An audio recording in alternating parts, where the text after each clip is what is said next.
Anyway, so major cold feet with this one for the first time in my life, for various reasons. Firstly, because I am acutely aware of the fact that this is the first one I'm buying. I've only had 6 of my own. I don't know whether I've said this already. So usually I keep a herd of 4, and when one dies, I'll try and not replace. There is no replacing, but I'll try to fill that hole, because anyone who's gone from 4 to 3 knows it's an absolute nightmare. It does not work. You can have 2 horses, although that's not very natural.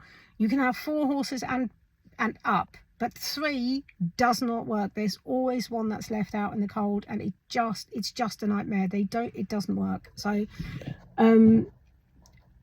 I lost my Shetland at the beginning of the year. He was with us for a really long time. He was my little daughter's heart horse. He died of colic at the tender age of 25. Anyone who knows me from anywhere else, from my blog or from Facebook or through my books, knows how much we loved him and what an absolute personality he was.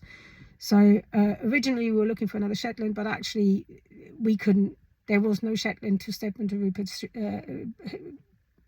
hoof prints, and also the Shetland market at the moment is just crazy. I have stories about that as well, but for another reel.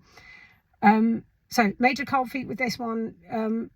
Partially I have a bad conscience, because I know that he wanted to retain her, which actually would have meant that she would have gone back out on the moors, and I think that's probably a nicer life than in my very small paddock with the 3 that are here.